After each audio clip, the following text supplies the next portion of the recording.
Good evening, everyone, and welcome to Heritage Talks Online. My name is Heather Darch, and I'm here with my colleague Glenn Patterson, and we are project directors for the Quebec Anglophone Heritage Network. Thank you very much for joining our series called Dreaming Big, Inspiring Stories from Across Quebec's Heritage Community. In this series, we've been exploring the inspiring stories from Quebec's historical societies, museums, archives, community organizations, and cultural groups whose vision has had a lasting impact on Quebec's history and heritage. QAN is a nonprofit organization whose mission is to preserve and promote the history, heritage, and culture of Quebec, and in particular of Quebec's English-speaking communities spread right across the province. You're most welcome to become a member of QAN, and membership is open to everyone, including community groups and heritage organizations. So for more information about becoming a member and about QAN itself, please go to our website at qahn.org for more information. Membership does give you access to all sorts of great programming, to special workshops, insight on research that's going on across Quebec, new publications that are coming out, and to our quarterly publication called Quebec Heritage News. And this is a really great little magazine that is written by historians and history buffs alike. This is right off the press, this particular issue, and it features Mary Pickford's wartime visit to Verdun, a story about the accent of people in the Ottawa Valley. If you didn't know it, you have an accent. First Nations soldiers in Hong Kong, the Morin Heights scene of rock and roll, and even the revival of Yiddish music coming back to Quebec. So a really great series in this issue, and it can be yours if you become a member and join our great network right across the province. Tonight, we do have a special promotional for you. It's a 30% discount, which is $20 for a one-year membership.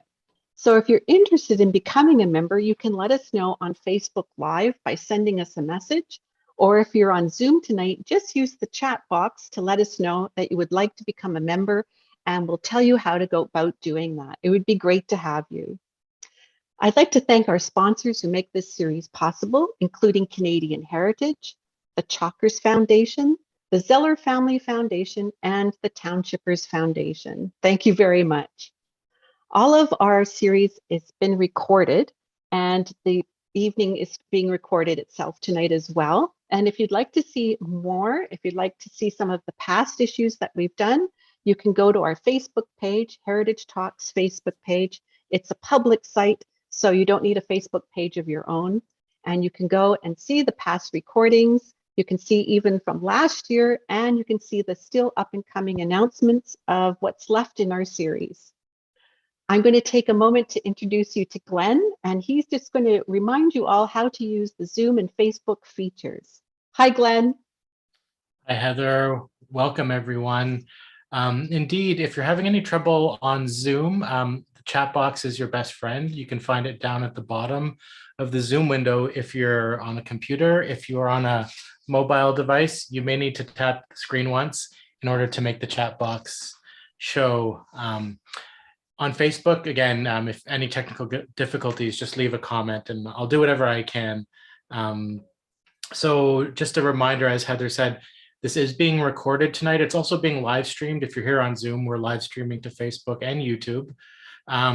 If you're uncomfortable with that and you're here on Zoom, you're most welcome to leave the Zoom call and just hop onto our Facebook page at QAN Heritage Talks or our YouTube channel, QAN Home. And you can just enjoy tonight's presentation that way. But otherwise, you're most welcome to stay. So that's all I have for now. Back to you, Heather. Great. Thanks, Glenn. Well, our guest speaker tonight is representing the Lac-Brome Museum, located in the historic community of Milton, Quebec. Jeremy Reeves was the curator at the Lac-Brome Museum from 2018 to 2021, where he led multiple exhibition and development projects. He was notably co-editor of the bilingual Wood and Wheeler exhibition catalog. He is now undertaking doctoral studies at Bard Graduate Center in New York City, where his research interests focus on cultural and artistic history of early modern European arms and armor. Jeremy earned a Master of Philosophy in Archaeological Heritage and Museum Management from the University of Cambridge, Darwin College, and completed a dual BA at Sciences Po Paris and Columbia University, where he studied history and art history. Jeremy is coming tonight from Hell's Kitchen in New York City, and we welcome him to Heritage Talks Online. Hi, Jeremy. Hi there. Thank you very much for having me.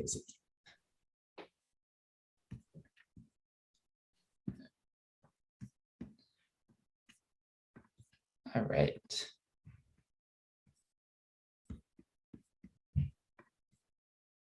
Sorry about this. We'll get going right away. Perfect. Hopefully everybody can see the correct PowerPoint.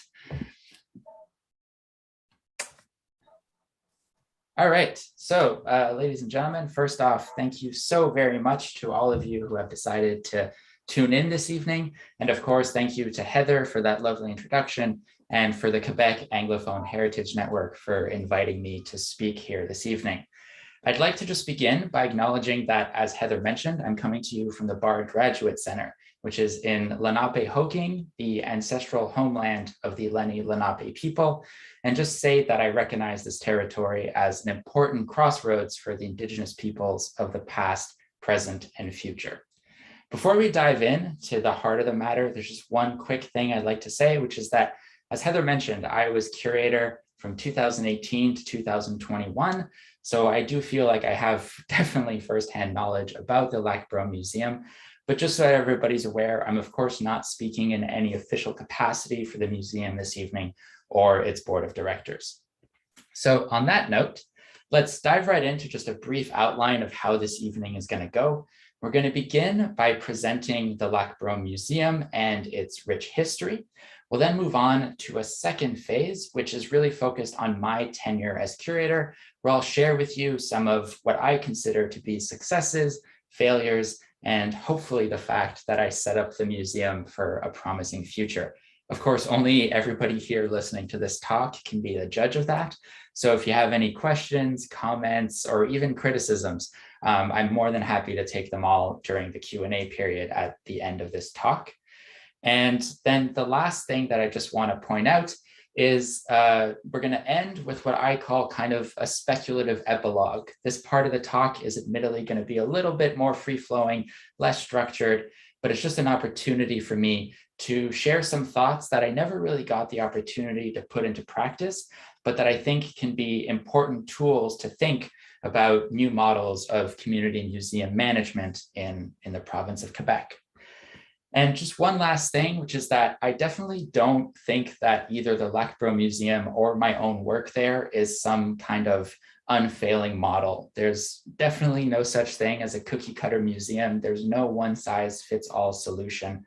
But what I hope to achieve this evening is just share some of the stories of both success and failures that you can learn from our and my own experience. And also, I want to challenge traditional thinking a little bit. If the COVID-19 pandemic has taught us anything, it's that the museum world changed extremely rapidly. And that's especially true for community museums. A lot of the things that we took for given, we had to significantly reevaluate. So hopefully at the end of this talk, I'll have convinced you to think boldly, think with ambition, and just, while of course not throwing out the baby with the bathwater and not ignoring the past completely, really looking forward with regards to your respective heritage institutions. So on that note, let's dive right into the long and storied history of the Lac-Brome Museum. And just a quick point on terminology. I'll be referring to the Lac-Brome Museum throughout this presentation. Some of you may know it as the Brome County Historical Society, and we are actually going to talk about that shift from one name to another in this presentation, but I just wanted to signal that from the beginning, which is that the Brome County Historical Society is the legal name of the entity that now operates commercially and from a marketing perspective as the Lac-Brome Museum. And just for those of you who have never had the pleasure of visiting the Lac-Brome Museum yourselves and coming down to the Eastern Townships, here's the map that'll hopefully help situate you geographically a little bit. So the red star is where the Lac-Brome Museum is situated in the village of Milton, which is part of the broader municipality of the town of Brome Lake. So we're about an hour and 15 minutes by drive southeast of the city of Montreal, just north of the US-Canada border with Vermont and upstate New York. So having gotten terminology and geography out of the way, let's now dive into actual history. And the history of the Lac-Brome Museum begins in August of 1897 at a picnic organized to celebrate the 100th anniversary of the founding of the township of Brome. So picture, if you will, beautifully dressed Edwardian men and women eating finger sandwiches, eating potato salad, and then Reverend Ernest Taylor, who is photographed on the left of your screen here, comes up to you and says that the township of Brome needs a historical society. The county of Brome needs a historical society to tell the 100 years that have just passed and to tell the future history that is about to be created. So what Taylor did is he went up to the man photographed on the right, the Honorable Justice William Warren Lynch, and made him an offer that in my mind was pretty good. He asked Lynch if he would be accepting to be the president of the newly founded Historical Society, with the understanding that Ernest Taylor would be the secretary, the treasurer, and would, quote, do all the work. So clearly Lynch agreed with this plan, and the society was established, at least nominally. And Taylor would go on to have a long career with the Brome County Historical Society, as it was known at the time, working there for close to 50 years until his death in 1941. Now, the first meeting of the Lac-Brome Museum, or once again, the Brome County Historical Society, as it was known then, took place on the second floor of the building that you see photographed here, which is the old Knowlton Academy. And that meeting took place just a few months after the picnic in March of 1898. And at this meeting, it was decided that the main mission of the Brome County Historical Society would be to collect treasures and relics that could tell the history of Brome County. Now, a few years after that first meeting, in 1903, the Lac-Brome Museum acquired the rest of the building and renamed it the Paul Holland Knowlton Memorial in honor of the early Loyalist settler who gave his name to the village of Knowlton. And today, this building, the old Knowlton Academy, which was originally built in the 1850s, still stands as one of the gallery buildings of the Lac-Brome Museum, and it's notably home to our incredibly popular exhibition on the British home children who were brought over from England to Knowlton and the rest of the eastern townships. Now, the early collecting history of the Lac-Brome Museum is really defined by two different themes. The first one, of course, being local history, which relates to the mandate that was decided in 1898. And you can see here on the left of your screen, a map of Brome County and the 5 townships that constitute Brome County. So we have East Farnham, Brome, Bolton, Sutton, and Potton. So once again, the first kind of major collecting impetus really was relics of the local past. However, in kind of typical late 19th, early 20th century fashion, there was also a sense of curiosity. Now, curiosity has a long history in the context of museum collecting. I wish I could talk about it all night, but I doubt anybody wants me to bore their ear off talking about early modern Renaissance museums. But the important thing to know is that although this idea of curiosity has a long history going all the way back to the Old World, in the Victorian and in the Edwardian period, there was still this idea of collecting objects from either the natural world or the man-made world in an attempt to really create an encyclopedic understanding of the world around us through objects and through museum collections. Now, this idea of an encyclopedic and kind of global ambition is best seen in the early accession records of the Lac-Brome Museum.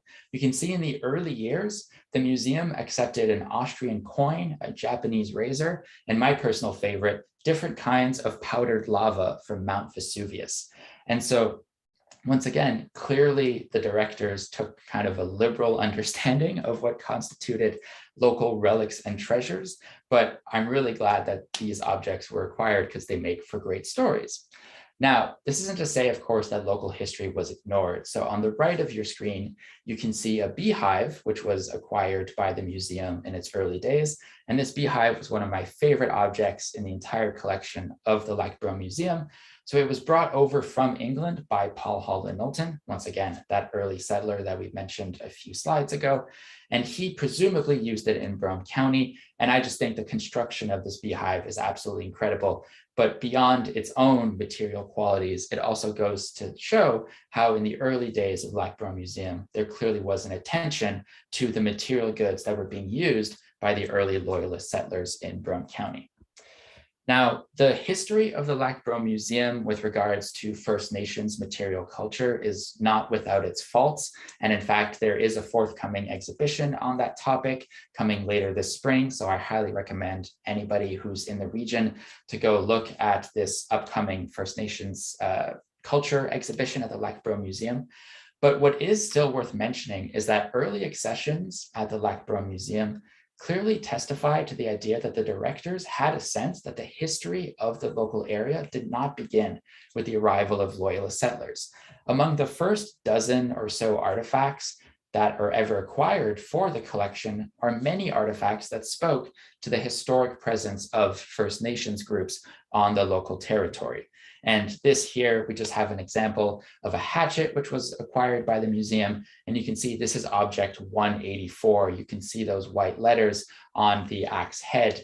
And so once again, fairly early on in the history of the museum, the 184th object, was this beautiful hatchet that was dug up in a kind of amateur archaeological context. So that kind of wraps up the early history of the museum. And as you can probably guess by the photo that's on your screen now, the next key phase in the history of the museum is the First World War. Now, we won't be talking about the demographic, the economic, and of course, the tremendous social impact that the First World War had. Instead, we're going to be focusing specifically on the impact that the war had on the collection of this still relatively young Lac-Brome Museum. And the reason the First World War had such a tremendous impact is because of the man that you see on the screen to your left. So this is George Green Foster.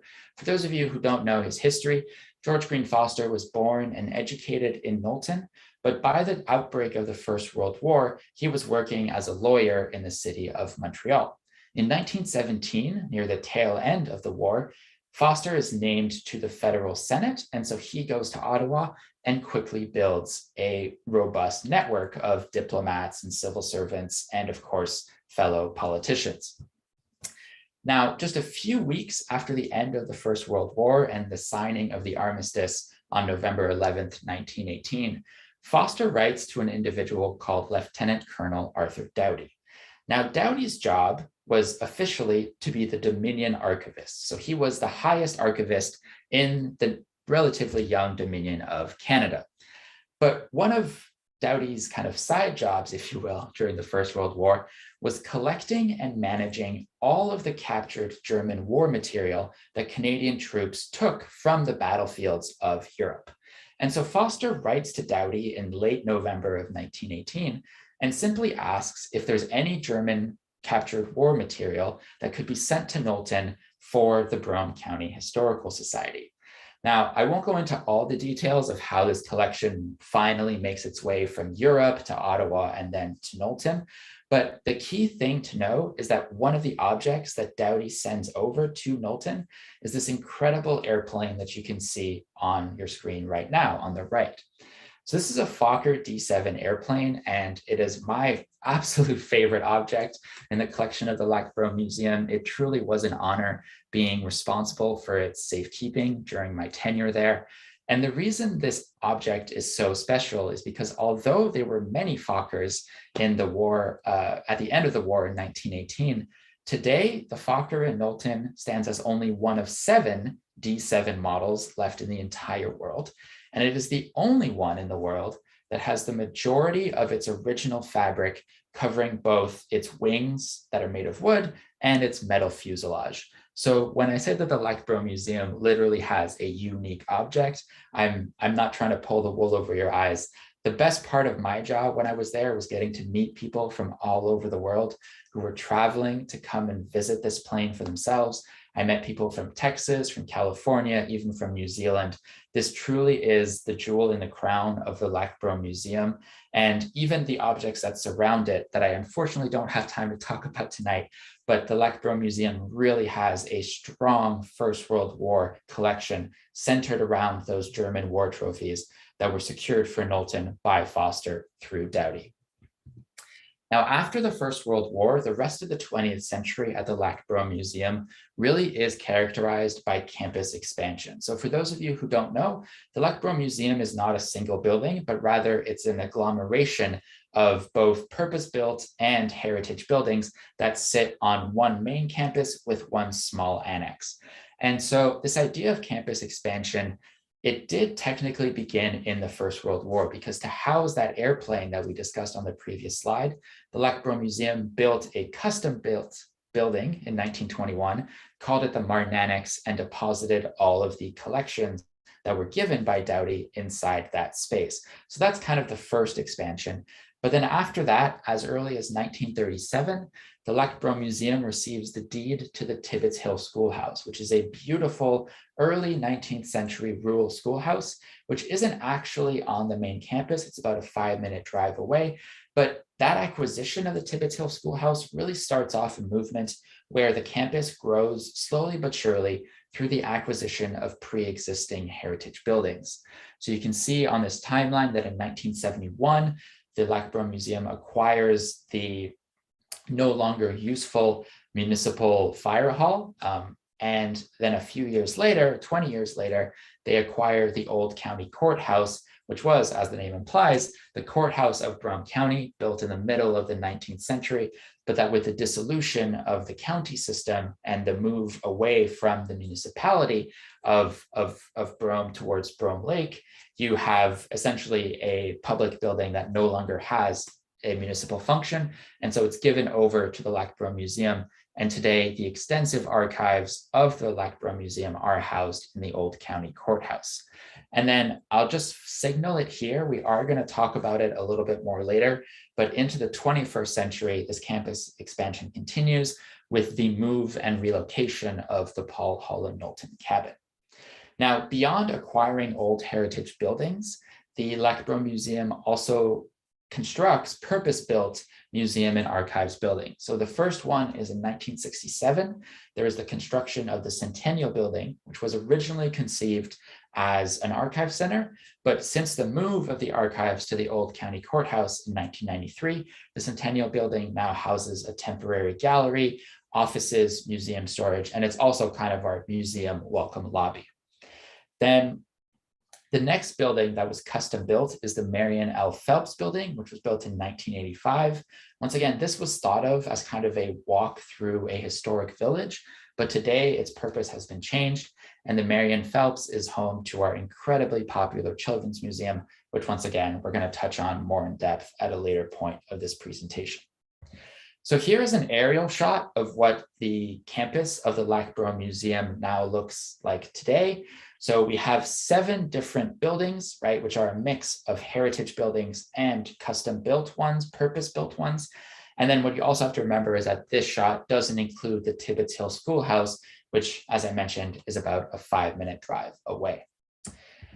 Now, the other element of 20th century history at the Lac-Brome Museum that cannot be ignored is the towering figure of Marion L Phelps. Now, for those of you who are acquainted with the Quebec Anglophone Heritage Network, this name probably rings familiar. The annual Volunteer Service Award that Quan gives out every year is named in Marion L Phelps's honor. And that is in no small part due to the incredible role that she played as the volunteer curator of the Lac-Brome Museum for essentially 50 to 60 years, for the entire back half of the 20th century and into the early 21st century. Now, I wish I could tell you all about Marion Phelps's long achievements, her incredibly long list of successes, but I'll just choose to focus on one this evening in the interest of time, which is the publication of the Yesterdays of Brome County series.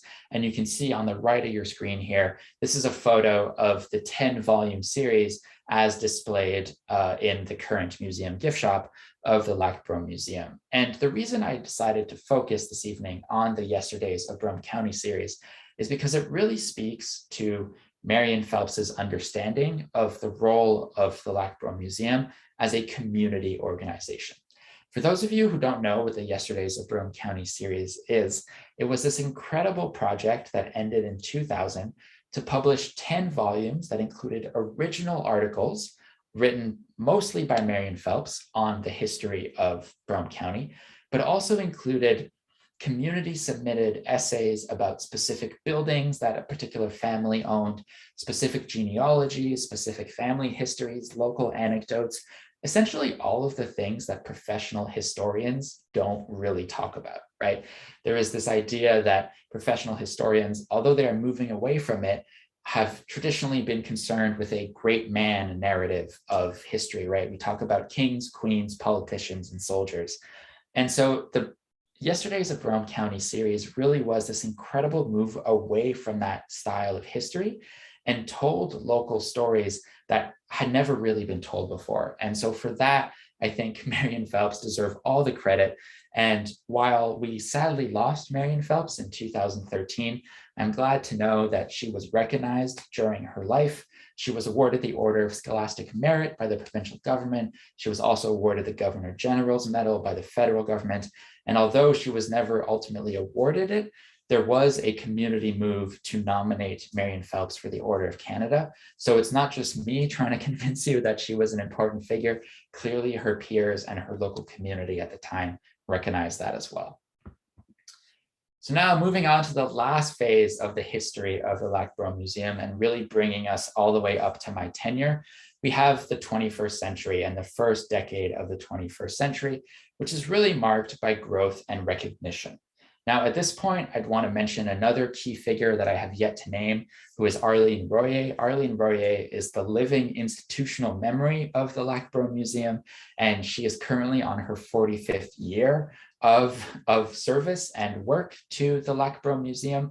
And so without her, a lot of the stuff that I've mentioned and a lot of the stuff that I will mention would not have been possible. But one of the key elements during the 21st century is the Lac-Brome Museum started expanding its staff and hiring professionally trained staff. And here, two people need to be mentioned specifically, who are Joanne Croghan and Carrie Enzio. Now, together, what they did, once again, could take up a full hour, but just two key highlights. The first one was that they took the Marion L Phelps building, which, as you probably don't remember, but that's okay, that's what I'm here for, from the timeline, was built in the 1980s. And that building they converted into the Children's Museum. And so you can see a photo of it here. And the Children's Museum is a tremendous success.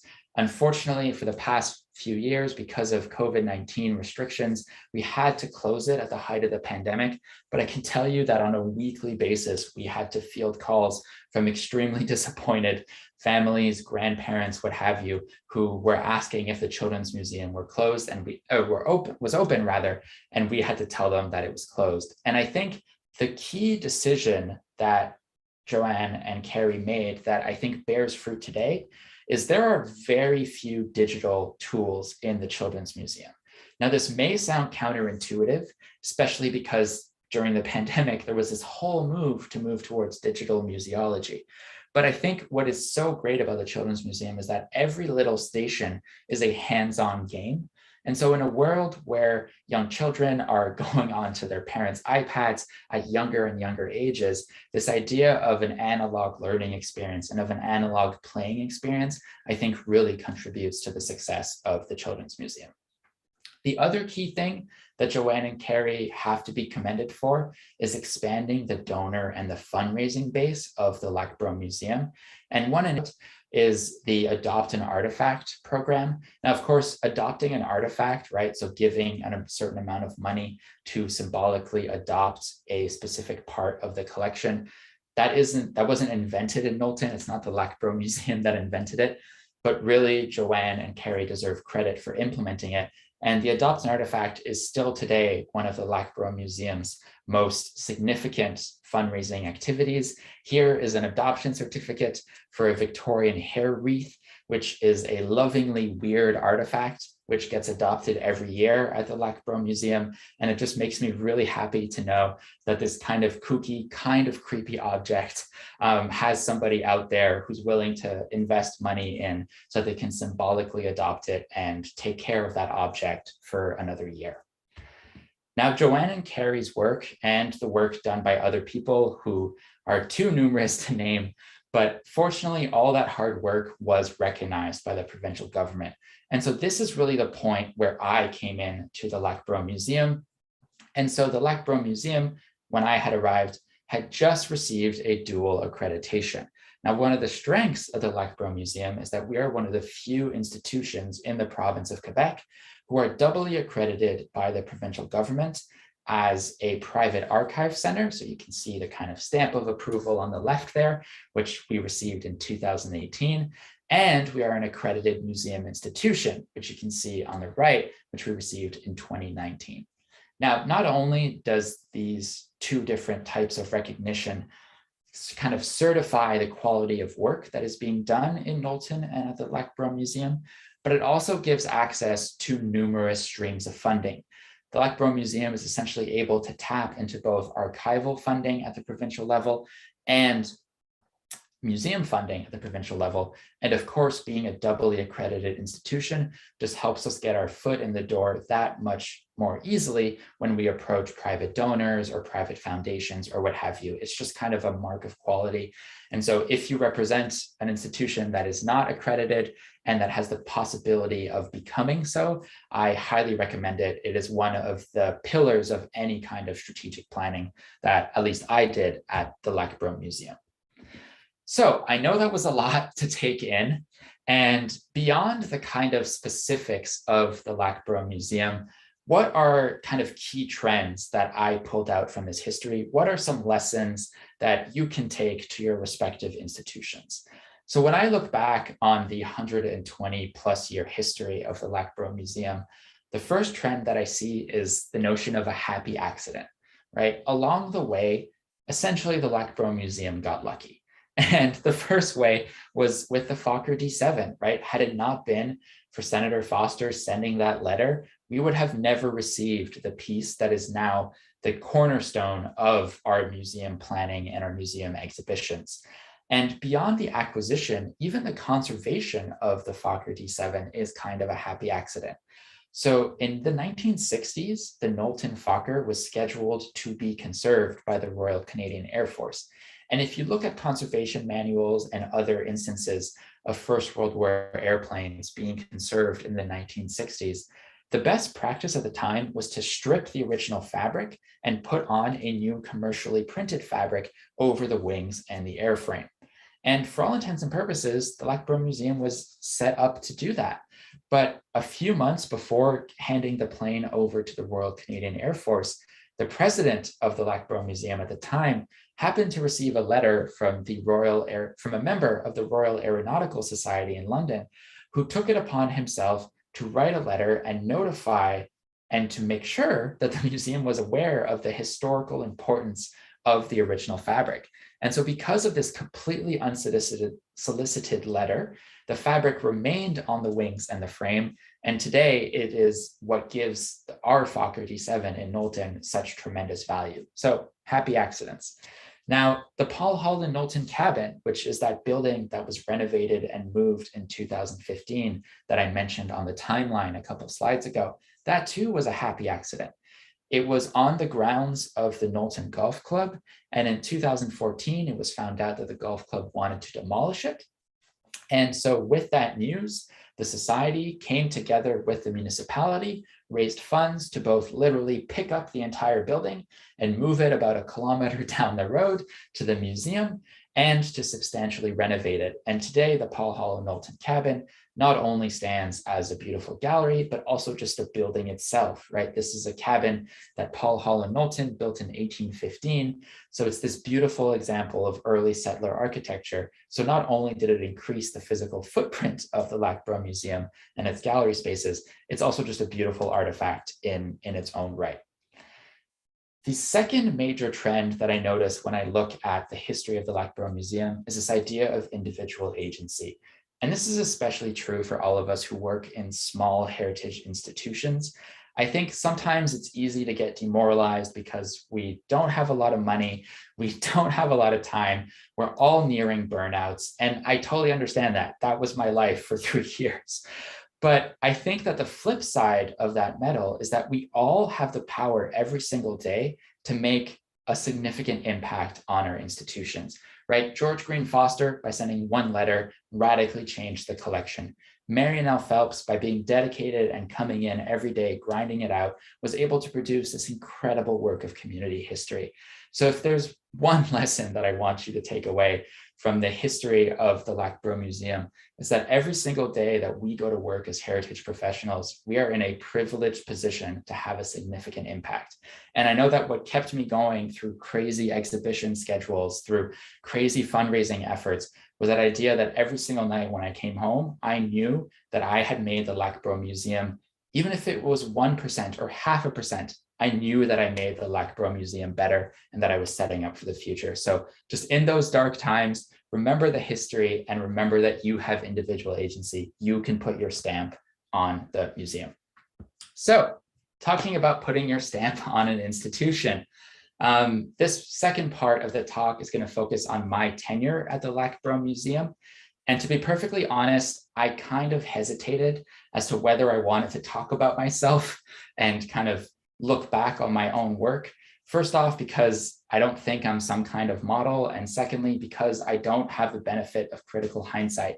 I'm sure in a couple of years, I will look on my tenure far differently than I am going to do this evening. But the reason I decided to include this nonetheless is because I consciously organized my tenure as curator of the Lac-Brome Museum according to the phrase of respecting the past, but also building for the future. And this goes to the point of challenging traditional thinking that I mentioned right at the outset, which is that I knew that if I wanted to bring this museum that I absolutely fell in love with the day I was hired by it, that if I was going to bring this museum to the next level, I was going to have to break a few eggs to make an omelet. And as we'll see with the stories, I think I did that successfully at times and not so successfully at others. And so I hope that this will both encourage you to think about your own heritage institutions in ways, but also kind of give you some of the warning signs that I perhaps missed and that you can use when you're planning for the future. So when I arrived at the Lac-Brome Museum, I knew that there were two things I wanted to do.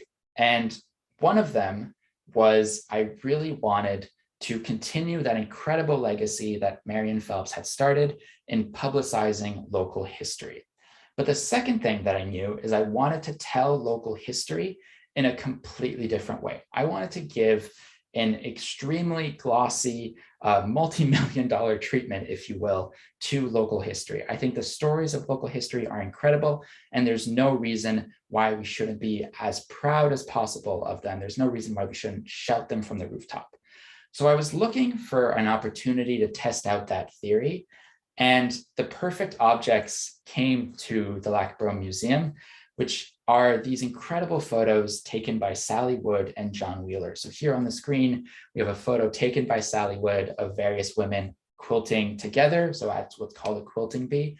And here I just briefly have to open a small aside and mention that these glass negatives, that this is obviously a scan of, but the original glass negatives were discovered by an incredible volunteer who was vice president of the society at the time, Brian Schemmelt, and together with an archives technician, Abby Lacroix, who would then go on to become the full-time archivist of the Lac-Brome Museum, they essentially rediscovered these photographs in our archives a few years before I arrived and did the laborious work of digitizing them all. And so when I arrived as curator, I had these goals of publishing local history in a new and ambitious way. And I had this incredible photographic collection. And so the two just came together to create this ambitious project, which we called Wood and Wheeler. Now, as you can imagine, ambition comes with a price tag. And I still remember the face on the board of directors when I walked in and told them that Wood and Wheeler was going to cost in the high 5 figures. To give you guys a sense of scale, the annual operating budget of the Lac-Brome Museum is anywhere from $300,000 to about $330,000 a year. And so when I set out for a $70,000 fundraising campaign, I was essentially asking to increase both the revenues, but also the expenses of the society by 20%.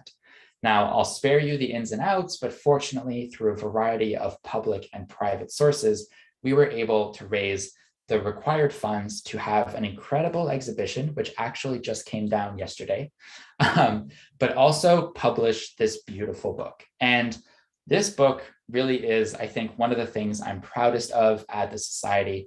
And it really spoke to my dream of telling local history in an ambitious way.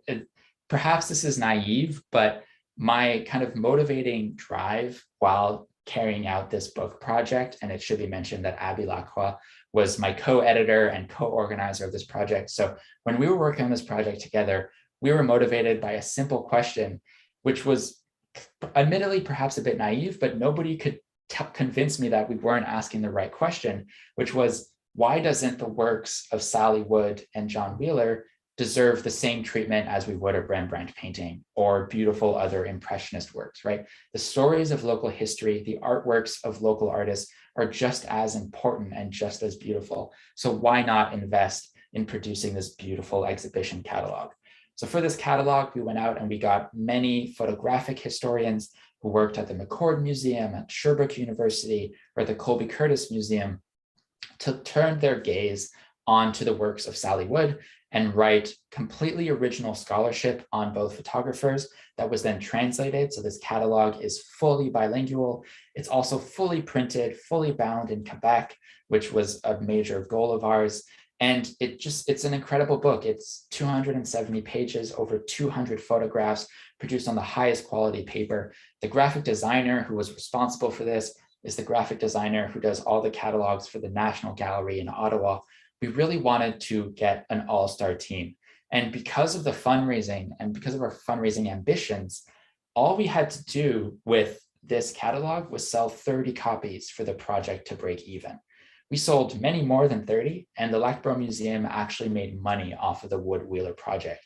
So yes, we were ambitious, but it ended up actually being financially beneficial for us. And the second benefit that this gave beyond money was it really showed the value of thinking bold when it comes to local history, right? This to me is a proof of concept that being ambitious to tell local stories can work. We sold copies of this book as far as California, England, France, and this book was actually purchased by the McCord Museum, who sells it in their gift shop next to all of their incredibly produced catalogs. So we were so proud with this project that the local history of Brome County really took its place among the kind of elite of Canadian museum catalog publishing. Now, after that kind of triumphalist narrative, let's talk about the most controversial part of my tenure at the Lac-Brome Museum. Now, this wasn't only me, right? I was a member of a committee that was responsible for establishing a new corporate identity, but I certainly agree with the moves that were done, so I will speak to them this evening. And so you can see on the left is the old logo of the Brome County Historical Society, and on the right is the new logo of the institution that chose to do business under the name the Lac-Brome Museum. And I won't go into all of the reasons for why we did this switch, but the main one was just we wanted to be able to reach new audiences. We wanted to signal our public openness. And so we decided to adopt a new corporate identity, which could work across buildings in both languages. And that idea of the new name is really where things got a little bit hairy. And so here are just some anonymized Facebook comments of negative feedback that we received when we unveiled the new brand identity. And while I disagree with a lot of the points that are being made in these comments, so the idea that the new name means that we're moving away from our traditional mandate of Brome County, or that this is some move away from our traditional focus on the history of an Anglophone region of Quebec.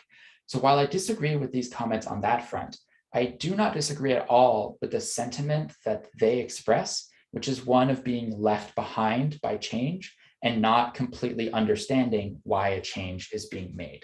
And this, I think, is the biggest failure of my time as curator and as a member of this branding committee, which is that while I would change the name, change the logo 1,000 times over, I would invest much more time, much more resource in community consultation and also just in communications, right? To explain to people why we made this change and to reassure them that our mandate wasn't going to change, that our mission wasn't going to change, and that they should judge us on our exhibitions, on our lectures, on our archival publications, rather than just our name. Because once again, while I think that these comments don't fully understand the reasons why we made the change, that's not the comments' fault and their author's fault. That's on us. That was on the Lac-Brome Museum not adequately explaining the reasons for change. Because if you don't understand it, it's very easy to feel left behind by it.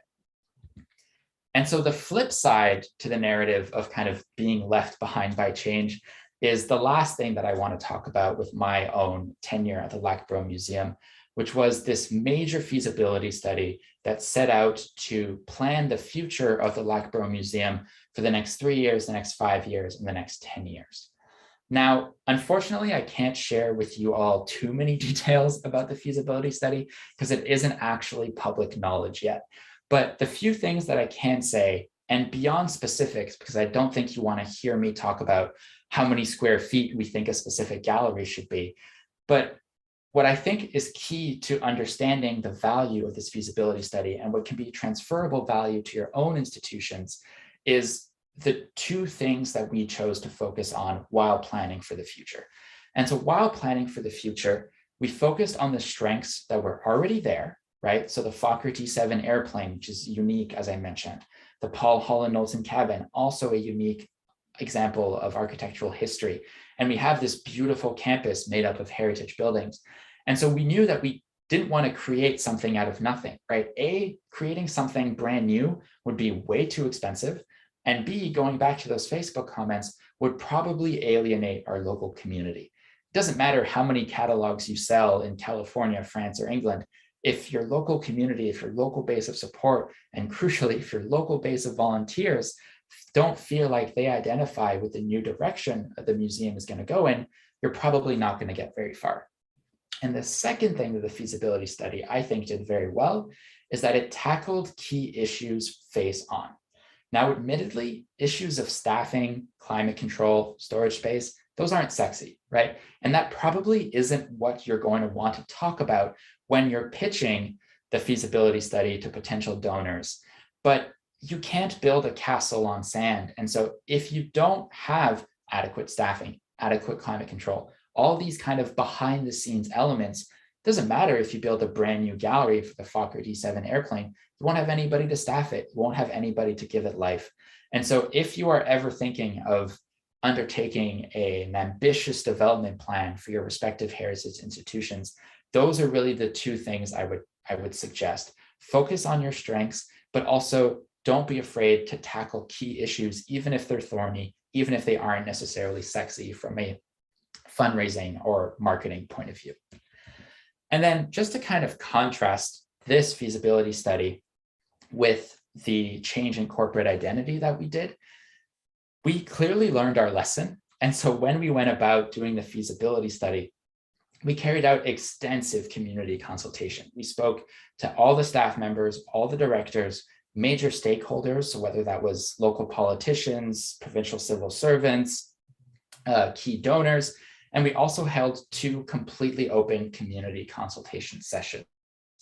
And what ended up being kind of funny is that we received negative feedback, of course, and we received kind of questions, concerns, as you can see here on the screen. But the tone of that was completely different than the Facebook comments we received. And the thing that I find kind of funny is that the feasibility study actually has much more of an impact on the future of the Lac-Brome Museum than a new corporate identity ever will. But because we explained these radical changes, because we explained our ambition, the community was much more willing to go along with us. So that pretty much wraps up the section on my tenure. Once again, I know we're starting to run short on time, so I will wrap this up quickly. But if you have any questions that you want to ask, please feel free to do so during the Q&A. And so just super quickly, we're going to end on what I promised was going to be my speculative epilogue, which really focuses on new models of funding for community museums. And so these are ideas that aren't fully fleshed out, to be honest, and that I never really got to implement at the Lac-Brome Museum. So they might not work, but I do hope that they can maybe plant a seed in new thinking, because I know that at the Lac-Brome Museum, and I'm sure it's also true for your respective heritage institutions, money was always an issue. And the first thing I want to talk about is just pose the question of, is the future of funding in endowments? Perhaps this is because I'm now based out of the US, but I've become particularly interested in comparing Canadian and American museum funding models over the past couple of years. And this is data taken from the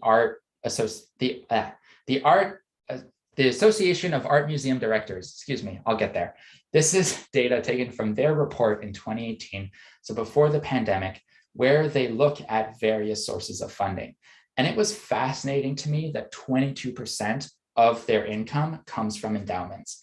And I know, for looking around briefly at the kind of community museum scene in Quebec, that endowments are very rare. Now, of course, endowments aren't without their flaws, right? You aren't allowed to touch the underlying capital, and you can only take out so much money in a given year. So in a way, endowments are kind of like dead money.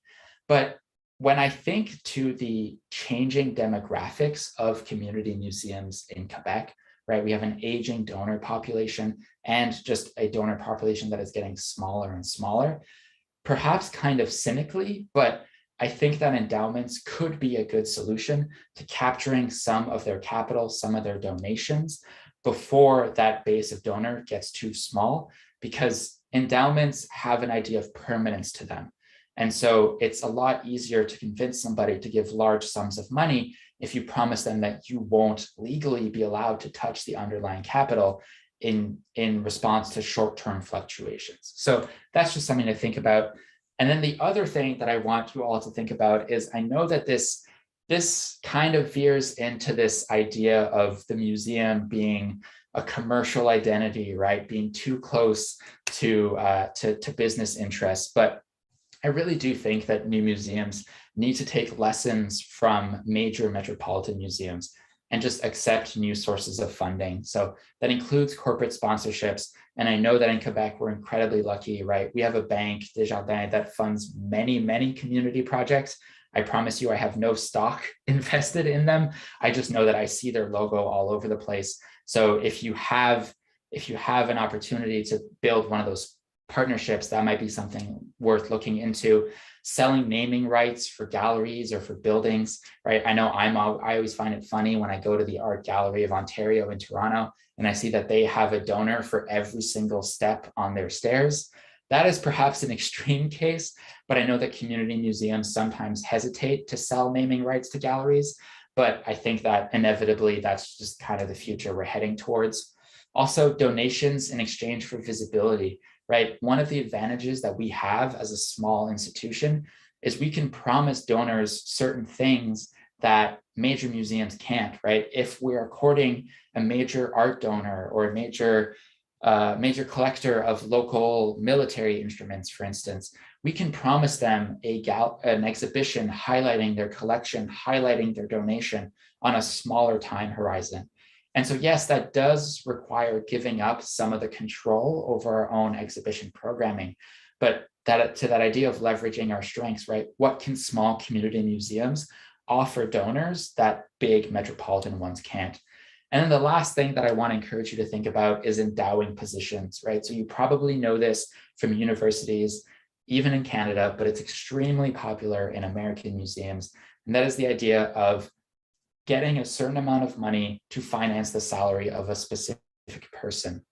And now, while I can't claim credit for this, I saw in the latest annual report that the Lac-Brome Museum has pursued this path, right? They secured a donor who would cover and offset the cost of a staff expansion and the hiring of a chief executive officer to oversee all of these ambitious development plans.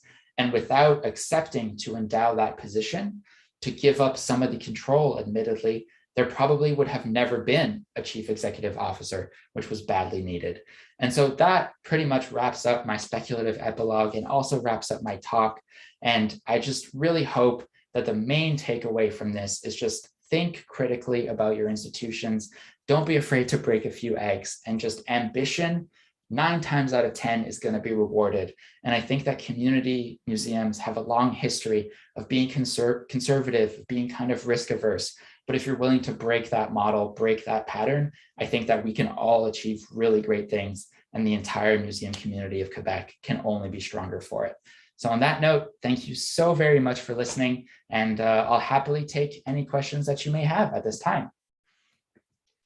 Jeremy, that was wonderful. I've written down so many notes. It's been great. And at the top of my list was think boldly and with ambition. I'm paraphrasing you, but it's really true when you work in a small museum, even if you're a volunteer, if you don't break away from the confines of the centuries that have gone before it, in the Lac-Brome Museum's case, the years and years of people that have been there before, sometimes you just stay in that zone where the rest of society is changing around you. And it's really hard for small museums to be noticed and be respected. And so you have to sort of, think out of that box. And if you've really unpacked a lot for us this evening. And before I say any more, I'm going to just invite Glenn to come in. He just reminds everybody how they can ask you questions. And we'll open it up for questions. Okay, Glenn. All right. Thanks, Heather. Thanks, Jeremy. Welcome to the Q&A, everyone. So if you're with us on Zoom and you'd like to ask Jeremy a question, the chat box is the easiest way to do that. You can simply write your question in the chat, and Heather or myself will relay it to Jeremy on your behalf. Or you can just say in the chat, I have a question, and we'll queue you up and I'll unmute you once we get you on screen. If you know where the raise hand feature is in Zoom, not everyone does, but if you know where it is, feel free to use that. That works very well. And on Facebook, use the comments there too. I'll check in from time to time to see if anyone has a question for Jeremy. So without that, Heather, I know you're always raring and ready to go with a question. So what's on your mind? Okay, good. Well, I just wanted to touch base, Jeremy, on the whole publication idea. I mean, the Wood and Wheeler catalog is fantastic, and I know somebody will probably ask if it's available. So I'll say, before I get into that though, and yes, the Brome County Museum, the Lac-Brome Museum had this great series. Are they still producing books like that? Is that a good idea for small museums to keep publishing small pamphlets, booklets like that for consumption, or is it better to go bigger, like the catalog that you did? What do you think? I know publications can be very expensive, so. Yeah, for sure. That's a great question. So I'll just begin by answering the first part. Both the Wood and Wheeler catalog and the Yesterdays of Brome County are still available. I know you can get them through the Lac-Brome Museum if anybody ever wanted them. And then to answer your question directly, I think one of the main things, regardless of whether it's a pamphlet or a kind of glossy publication, it's just to avoid the trap of telling local stories only to a local audience. And the reason I say that is not because I want to shy away from local history and in fact, I think local history has this amazing ability to personalize history in a way that kind of national history doesn't. But just whether it's a small publication or whether it's a beautiful piece, just think about going that extra mile, right? Maybe invest in that slightly glossier paper, maybe invest in, a guest author who can really kind of bring a new light and kind of speak to a broader audience. Because the trap that can sometimes happen in local history is that, authors will refer to buildings, but won't say what street it's on or won't say what the address is. And so then somebody who isn't from that community kind of checks out because they don't really understand what's going on. So whether it's just a small pamphlet or a kind of beautiful hardcover publication that, is meant to sit on coffee tables, just think about telling the story to as big an audience as you can. And, especially in Quebec, I know I'm talking to the Quebec Anglophone Heritage Network here, but especially in Quebec, think about investing in bilingual publications just because you open up so much more of a market. Yeah, indeed. And that's a very good point. And for sure, a lot of the small booklets that you pick up, they'll reference like the Brown House, and then you have no idea where that is, right? And it's so the article itself becomes, in a sense, useless because the history is lost. It's just to perhaps the local community who are alive at that time, but in time it loses its relevance in the community. So that's a really good point. Thanks for that. It's interesting to know too that there's still, even though publication can be expensive, there's different ways to do it now too. We can publish online or just stories on websites, stories on Facebook pages. So there's probably less expensive ways to publish for small history societies too. Someone has asked the question, the sign Martin Annex has been removed. Curious as to why. I don't know if you know, Jeremy, but I think Rachel's around too tonight. So yes, yeah, I do know that the sign Martin Annex was removed. I do know where it is. The museum still has it, or at least when I was curator, we still had it. To be honest, it was off when I was already there. So I can't really speak to exactly why it was taken off, but I do know that there is, and once again, this is public knowledge because grant applications are public knowledge in Quebec, so I can say it. I do know that there is an effort currently ongoing to kind of update all of the signage, because one of the challenges of having a campus that is built like a disconnected set of buildings, and I'm sure there are people on this call who are faced with the same challenge, is just getting the visitor to understand that all these buildings are part of a whole. And so I think one of the reasons why the sign might not be back up is just because there is a move to harmonize all of the signage on all the buildings. And while that old sign was beautiful, and I'm sure the museum will keep it, or at least I hope they do, I think not wanting to confuse the visitor from a brand and kind of physical signage perspective is probably the reason. Yeah, that makes sense for sure. There's a question from Vicky. Vicky, you're up. Vicky, I'm just gonna find you here and I'll unmute you. Here we are. You can start your video if you want, or you can leave it off.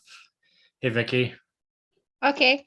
Thank you, Jeremy. That was a very nice presentation. I congratulate you. I'm really interested in your book of Sally Wood, and I want to purchase it. And I wanted to know, you talked about you digitized all the pictures that she did, and are they available online, or do you plan to do so, and where we can find them? Thank you. Yeah, thanks. So to actually get the book, I know that we have Rachel Lambie on the chat here, and we also have Anne-Marie Charruet, who are two current employees. So in the chat, I just highly recommend that you either give them your email and they can sort out how to get you a copy of the book. And then with regards to your question about digitization, I do know that the goal was to have them all up on the township's archives portal, which is a regional archives portal. Not being at the Lac-Brome Museum anymore, I can't say how far along they are on that project, but I do know that the ultimate ambition is to have them publicly available for viewing. And then, of course, and just in the time that I was there, I wasn't directly responsible for the archives, but I know that all of our archivists are more than welcome to take out the original glass negatives for anybody who wants to go and kind of appreciate the materiality of photography on glass. So there we go. I see Rachel has told everybody in the chat how to get a hold of it and the number to call. So if you're on the chat tonight on Zoom, you can see that. And of course, if you're on Facebook, you can go to the Lac-Brome Museum's Facebook page or their website. I'm sure all that information is there too. No problem. I'll copy it in the comments there on Facebook too for anyone watching. Super. There. Thanks. Jeremy, you mentioned about getting accreditation for the museum. So once you have accreditation, how how easy is it to keep it? Is it something you have to really work on each year? Maybe easy is not the right word. I'm sure it's very challenging to keep it. And I just, for people that are wondering what accreditation is and how to keep it, maybe you could just, in a couple of sentences, sum that up. Yeah, for sure. So accreditation, to get it in the first place, you have to meet a certain amount of criteria.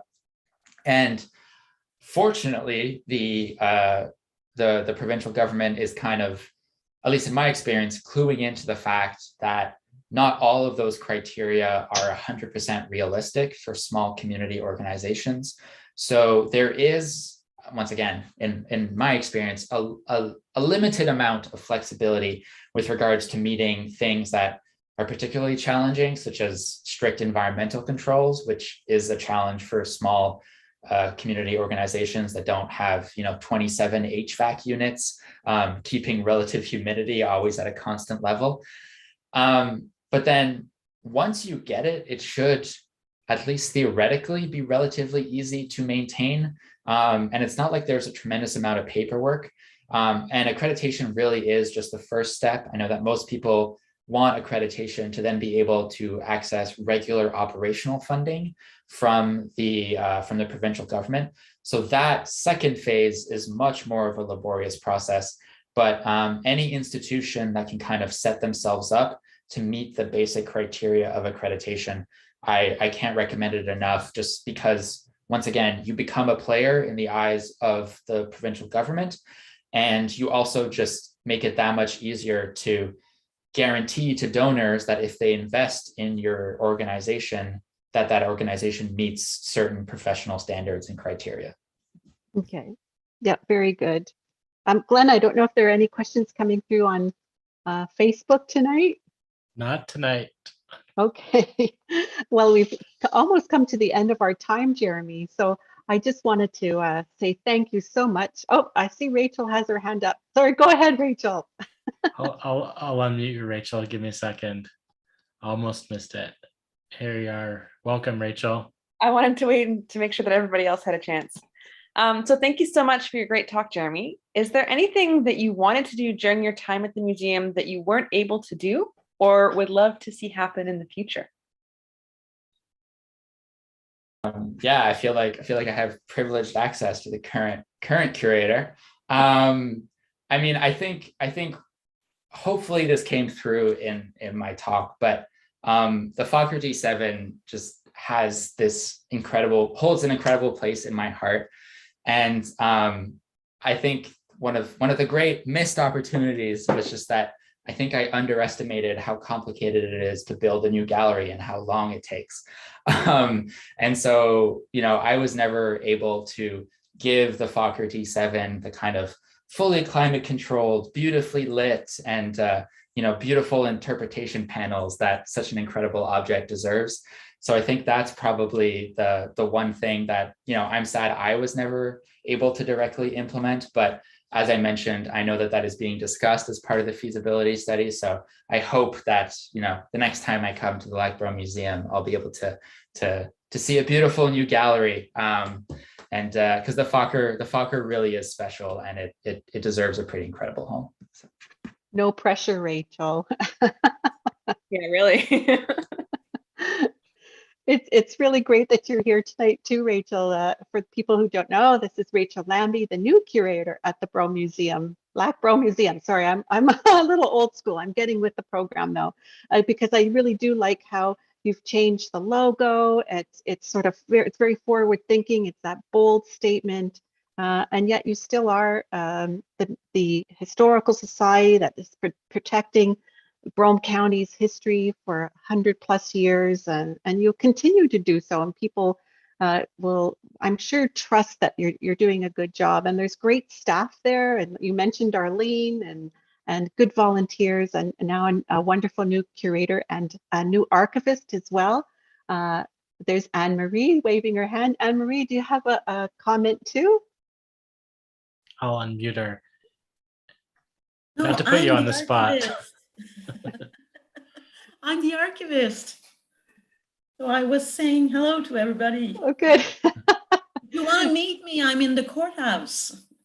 That's right. And if you've never been to the courthouse, it's a fabulous archives. And I mean, the Brome County Museum, the Lac-Brome Museum is really a wonderful place. It's a gorgeous collection. The archives is really spectacular. Some very, very old documents from the Eastern Townships and letters, diaries, images. It's well worth the visit out to Knowlton. Knowlton itself is a great community.